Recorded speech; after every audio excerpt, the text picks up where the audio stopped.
It is no secret that the Toronto Blue Jays need to make some moves this offseason, and some recent reports suggest that they may be more active in the trade market than the free agency market. So we're going to break that down in this episode of Jays Digest, as well as discuss what some insiders think some potential trade packages could be for the Blue Jays, as well as some targets that they may have. So we're going to break that down coming up next.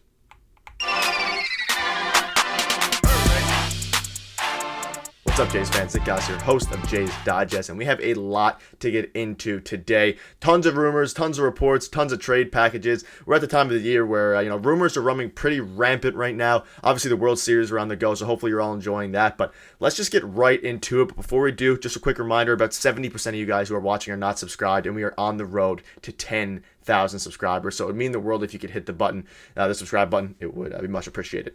Let's just get right into the video now. So a recent article was posted by Ben Nicholson-Smith, and we've covered this in a couple of previous other videos, but this is very, very interesting because this one highlights some potential trade packages, and Ben Nicholson-Smith gives some insight about how a trade, avenue might be more likely for the Blue Jays than a free agency, signings, particularly because the free agency market, as we all know, is very, very lackluster this offseason.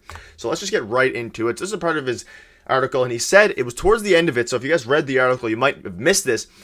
The option he gave was trade your way to the top. Now, this does not mean simply, doing trades. Obviously, there's some signings in there as well, because the Jays are going to need to make some free agency signings. They're going to need to make some trades, and they're going to need to make some coaching staff adjustments, as well as, of course, the hitters need to lock it in. But when you're looking at this, it says trade your way to the top. So his, kind of projection here is that they sign Michael Lorenzen to a 2-year, $22 million contract. You sign Rhys Hoskins. You sign Ahmed Rosario. And this is the big one here. You acquire Willy Adames for Espinal, Chad Dallas, Connor Cook, Landon Morotis, and then you acquire Jake Fraley for Nate Pearson and Spencer Horwitz. Now, if you've been tuning into our videos over the past few days, we covered this a couple of times.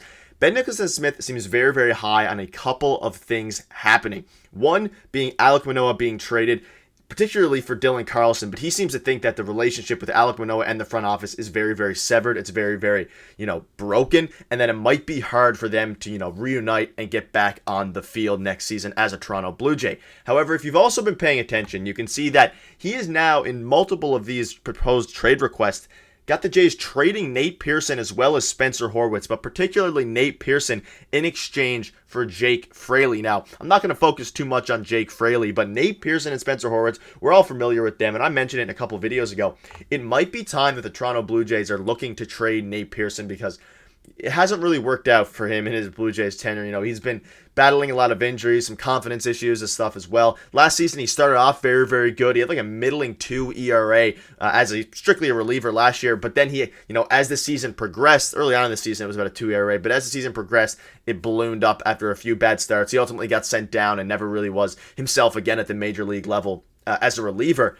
So it may be time, if you're the Blue Jays, to think about giving him a change of scenery. And this could also be an aspect of Nate Pearson wanting to move and go elsewhere. And Spencer Horwitz is another guy who, if he doesn't think that he's going to get a chance to be a major league player, if the Blue Jays don't think there's going to be room for him, depending on where Ross Atkins and Mark Shapiro are thinking of, managing their assets and who they're expecting to acquire this offseason. Because if they're acquiring guys like Ahmed Rosario, Rhys Hoskins, guys, particularly Rhys Hoskins, guys who play first base, will clog up the DH spot occasionally, then there might not be room for Spencer Horwitz, especially given the fact that, of course, Vladdy is going to have his DH days. So maybe they package those two guys in a potential trade simply, as resource management, proper resource allocation, because they don't think they're going to make the big league club. And if you don't think they're going to make the big league club, there's no point of waiting. You should trade Nate Pearson and Spencer Horwitz. Even though Spencer Horwitz is a guy we might have a video coming up on over the next few days, he has been, receiving tons of praise from, external scouts outside of the Blue Jays organization as a guy who could really make an impact at the major league level.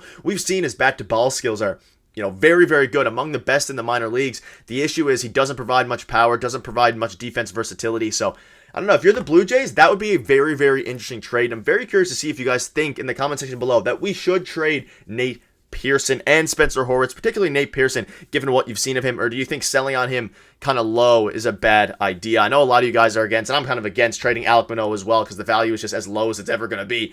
But Nate Pearson, I might be able to get behind because our bullpen is absolutely loaded. Even if Jordan Hicks doesn't get re-signed, he goes away elsewhere, the bullpen is still loaded, and I'm not sure how much room there is for Nate Pearson on this team. The reality check here is plausible for, a trade like this. You can also discuss Willy Adames for Espinal and prospects. Adames is a very, very solid player, very, very solid shortstop. He can hit lefties decently well. He used to be, a little bit better, but he's still very, very good as a hitter and as a fielder, specifically a decent fielder as well. So he could be a guy that the Jays look to acquire. But the question is what are you would he be your new backup guy? Would he be your, an everyday player? Maybe you move him to second base. Let me know in the comments what your thoughts are on that as we move on now.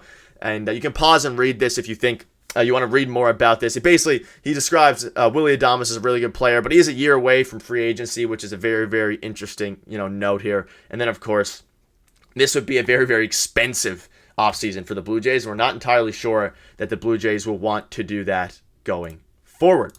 Let's move on now to a bit of a fun proposal by Ben Nicholson Smith here. And this one is very, very interesting. Very, very unlikely. It's probably not going to happen, but I wanted to throw it in here just for, a little bit of fun throughout this video. So this would be maxing out the, Canadian contract. So you would be re-signing Kevin Kiermaier to a 2-year deal. You'd be signing Joey Votto, Ahmed Rosario, Isaiah Kiner-Falefa, Canadian James Paxton, acquiring Tyler O'Neill and prospects for Alek Manoah, and acquiring prospects or cash considerations for Santiago Espinal. Reality check, it's not happening. Obviously, most of these are Canadians. This is a bit of a pipe dream, and just it's debatable if this would even make our team that much better at some of the points of the career of these guys. But one thing I want to note here, and you might be noticing it as well, Ben Nicholson Smith once again throws Alek Manoah in a trade package, this time not for Dylan Carlson, but for Tyler O'Neill.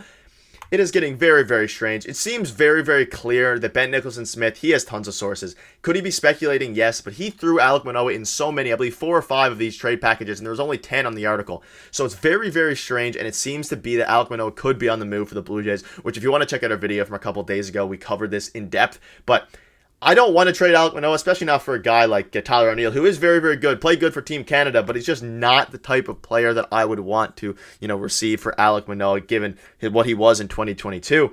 But this would be another fun one. You can take little tidbits out of this. I think Ahmed Rosario and maybe even Kiner-Falefa as a, utility guy could be 2 guys that the Blue Jays are absolutely targeting. Kiner-Falefa seems like a 100% Ross Atkins type acquisition. Can play everywhere on the field. Very, very solid defensively. Versatility is off the charts. His hitting is not very good. It's below league average, but he, former New York Yankee, but he, won a Gold Glove before he came to the Yankees with the Rangers, the Texas Rangers. So very, very interesting possibilities, going up and down these kind of, articles. And it just leads me to believe that the Jays are definitely going to make some free agency signings. Will it be a big splash like Cody Bellinger, like we covered in yesterday's video? Who knows? Will it be a minor splash, like maybe making some minor acquisitions of Ahmed Rosario and Isaiah Kiner-Falefa and then using your internal guys like Aurelvis Martinez in there? That's probably the most likely case scenario. But it is always fun to speculate a little bit. And then rewinding back one quick second to this, one, which is probably the most realistic of the ones we've covered in today's video, as well as kind of yesterday's video.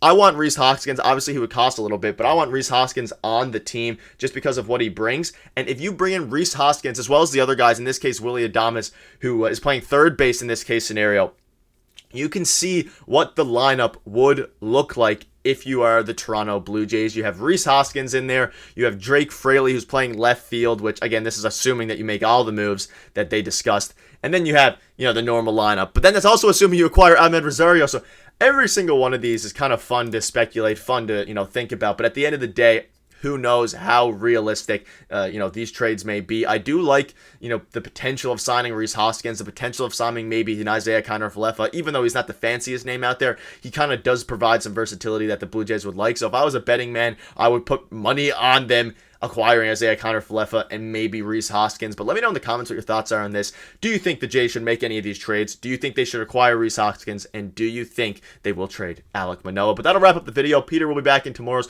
Hopefully you enjoyed this one, and thank you for watching. See you tomorrow.